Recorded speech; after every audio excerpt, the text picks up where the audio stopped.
Amén. Miren, Pedro pone como ejemplo al adversario, es decir, a Satanás, como un león. No lo pone como un gato o como cualquier otro animal, lo pone como un león. ¿Saben? El león es un animal feroz, que pocas veces tiene miedo. Y dice que el adversario es como un león rugiente. ¿Saben cuando el león ruge? Cuando, entre otras causas, va tras la presa para comer, cuando tiene hambre. Y pone este ejemplo, Pedro, para ponernos de alguna manera a aquellos hombres y mujeres que le escribían la carta, para que de alguna manera advertirles de la situación. Miren, 2 minutos, porque necesitamos entender cuál es el contexto histórico para poder aplicarlo. Cuando Pedro les escribe esta carta a aquellos oyentes, en aquel momento ese remanente estaban sufriendo persecución y aflicción, es decir, por causa de su fe les perseguían. Y se cree que en ese momento había un emperador llamado Nerón. Para que se hagan una idea de quién era este tal Nerón, dice la historia secular que mató a sus 2 esposas. Es más, asesinó a su propia madre. Este emperador también causó un gran incendio en Roma, y para justificar este hecho le echó la culpa a los cristianos, de tal manera que explota una persecución contra este remanente, contra estos cristianos, donde no podían profesar la fe pública, porque de alguna manera era esa la carta magna, dar con todos aquellos que eran seguidores de Cristo, para apresarles y, si cabía la posibilidad, quitarles la vida. Saben que también bajo este emperador, bajo este gobierno, cogían a los seguidores de Cristo y los echaban a un coliseo lleno de leones, y en ese coliseo perdían la vida. Seguidores de Cristo que profesaban la fe pública. Y es en este contexto que dice Pedro: sed sobrios, velad. Cuando dice sed sobrios, se refiere a tener una mente clara, ser equilibrada. Es decir, Pedro les estaba diciendo: tener en cuenta la situación que estáis viviendo, tener una mente clara para que tengáis en cuenta el tiempo que estáis viviendo. En ese contexto, bajo ese contexto, dice: sed sobrios y velad, porque estaban sufriendo persecución. Es más, le dice: velad. ¿Saben lo que quiere decir velad? Estar despiertos, vigilar. Miren, en la antigüedad, en los tiempos bíblicos de la antigüedad, habían lo que se llamaba baluartes, y sobre esos baluartes habían centinelas que se encargaban de guardar y de hacer guardia para sus propios intereses. Se ponían sobre un baluarte, un vigilante, y trataba de vigilar para que, si venía el enemigo, dar advertencia de que se acercaban. Y eso es lo que quiere decir velad: estar con los ojos de la fe abiertos. Dice: sed sobrios, una mente clara, equilibrada. Velad, estar vigilantes. ¿Por qué? Porque dice Pedro: vuestro adversario, el diablo, está como un león rugiente, esperando a quien devorar. Miren, bajo el contexto histórico, lo que estaban viviendo no se puede aplicar al tiempo actual, porque estaban sufriendo persecuciones, los apresaban y los mataban. No se puede aplicar a nuestra vida personal en este tiempo actual, pero sí podemos, por medio de alguna forma de la interpretación bíblica o de la historia que se nos da a conocer, ¿cuál era el trasfondo? ¿Saben cuál era el trasfondo? Tratar de aquellos cristianos, debilitarlos en la fe, y que abandonaran la vida cristiana. Hoy en día no nos persiguen por profesar nuestra fe en público. No hay ninguna amenaza y ninguna orden que diga, si alguien profesa la fe en Cristo, hay que apresarlos, hay que matarlos, hay que meterlos presos. En el tiempo en el cual vivimos hay libertad religiosa. Pero ¿saben algo? Que sí existen motivos en el cual debemos de estar alerta. Como acabo de decir, el trasfondo es que, de alguna manera, esa persecución que se efectuaba para los cristianos era debilitarlos en la fe, que abandonaran la vida cristiana. Y hoy en día no hay ninguna amenaza externa, pero sí hay amenazas internas. ¿Y saben lo que va a tratar de hacer el enemigo, Satanás? Debilitarte en la fe, sacarte de la lucha, desanimarte, tratar de que veas que no merece la pena, tratar de hacerte ver que donde estás de alguna manera es un aburrimiento, no encuentras de alguna forma la lógica, no encuentras motivo para seguir.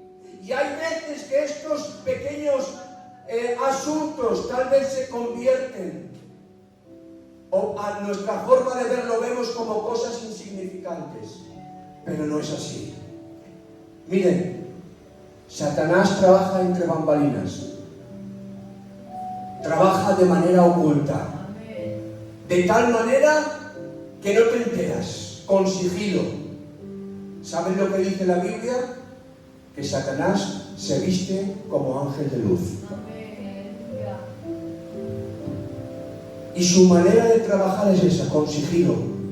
Parece ser que no nos enteramos. Y poco a poco parece ser que debilita nuestra fe. Nos intenta apartar de la vida cristiana. Hoy me aparto del hábito de la oración. Hoy no le doy gracias a Dios. Hoy incluso dejo de asistir a la iglesia. Hoy dejo de recurrir a Dios. Y todos estos asuntos redundan de alguna forma para debilitarte. ¿Saben lo que pretende Satanás?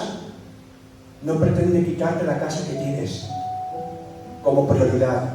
No pretende quitarte el coche. No pretende como prioridad empobrecerte. ¿Saben lo que quiere? Debilitarte en la fe. ¿Saben por qué?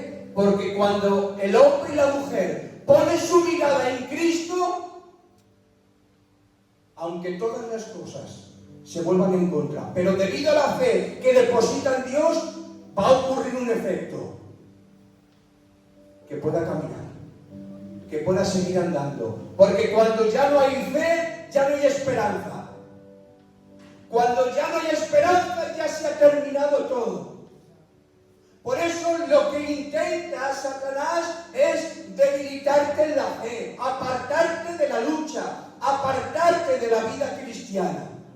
Pero miren, bajo el Espíritu Santo el Señor nos da discernimiento para poder entender que, como dice la Biblia, que son las pequeñas zorrillas las que echan a perder las viñas, que no te enteras que en un día de alguna manera está afectando tu vida cristiana y no le das importancia, pero como acabo de decir, la manera de trabajar del diablo es con sigilo, entre bambalinas, que no te enteras, porque Satanás nunca se va a manifestar de manera evidente. Eso es una mitología, presentar al diablo con cuernos, con cola y con un tridente.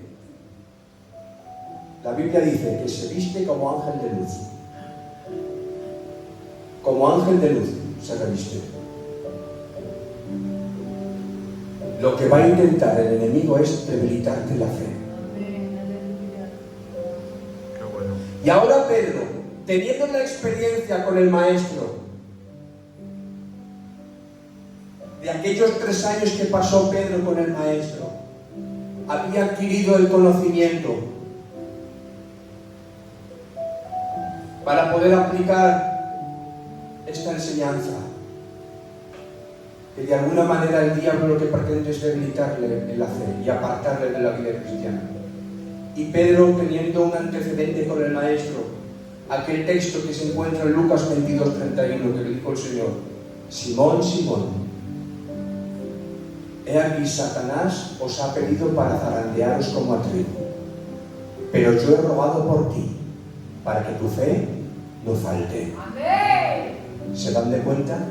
Satanás os ha pedido, Pedro, Simón, para zarandearos como a trigo, pero yo he rogado por ti, para que tu fe no falte. Es decir, toda la trama y el trabajo del diablo solamente se centra en una causa: debilitarnos en la fe, quitarnos toda esperanza. Porque cuando nos debilitamos en la fe, ya no tenemos deseo de seguir, ya no hay deseo de caminar. Hemos perdido toda perspectiva de esperanza. Pero de alguna manera nos dice la Biblia que Jesús es nuestro abogado, el que intercede por nosotros. Y le tiene que decir: Pedro, yo he rogado por ti.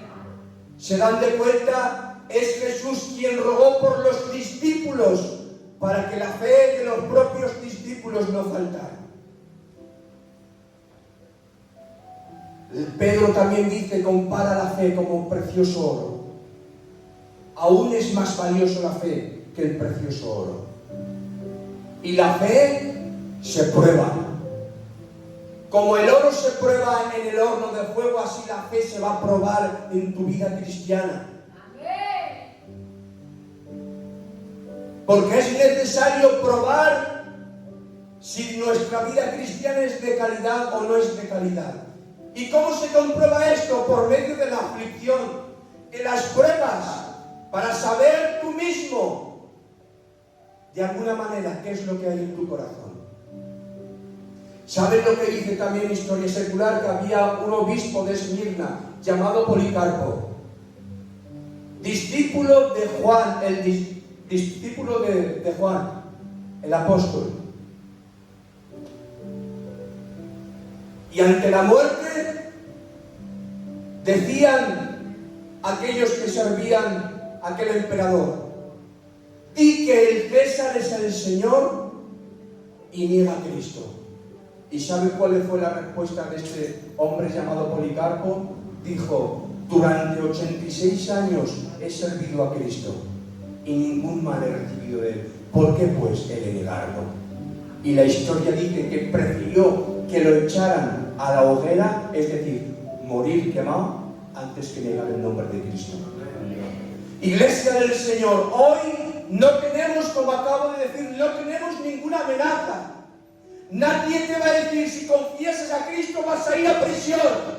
Pero hay amenazas internas, tormentas que se levantan en el alma, que atentan contra nuestra propia vida cristiana.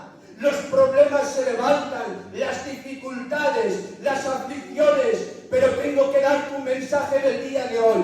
Jesucristo puede rogar por ti. Por lo tanto, si estás pasando por alguna forma, atravesando por el valle de la sombra de muerte, no temas, porque Él está contigo.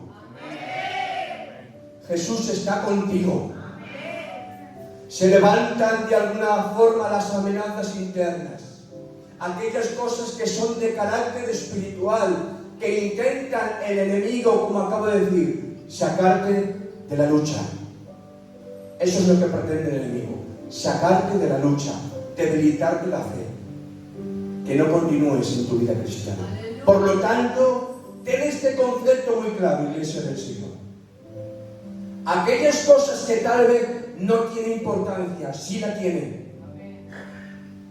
Porque el enemigo trabaja sobre el sigilo. Trabaja, por así decirlo, sin hacer ruido.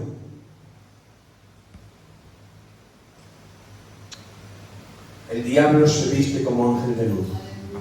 Pero seamos, como dice, como acabo de leer el texto, seamos sobrios, personas equilibradas, con la mente clara. Y además, siguiendo el consejo de Pedro, velemos, estemos despiertos. Una persona que no ora está dormida. Una persona que no ora está dormida. Por eso Jesús les dijo a sus discípulos: orad y velad. Orad y velad. ¿Se dan de cuenta? Esto se vincula. Oración y velad. Orad y velad. Para que no entréis en tentación. Para que la prueba que viene a tu vida de alguna forma no se produzca el efecto que Satanás quiere, sino que podamos salir airosos en el nombre de Jesús. Aleluya. Que Dios les bendiga en esta tarde. Señor, te doy gracias por esta pequeña reflexión, mal expresada, Señor, por cuanto soy siervo torpe e inútil. Pero confío en que tu Espíritu va a seguir con la extensión de este sentir en el corazón y nos lleves a la meditación, Señor, de esta reflexión. Padre, te damos gracias en el nombre de Jesús. Amén. Gloria al Señor. Decir que el pastor no está con todos nosotros porque está con el tema de las piedras. El niño se había ido hoy al hospital, ¿vale? Ese es el motivo por el cual el pastor no está hoy.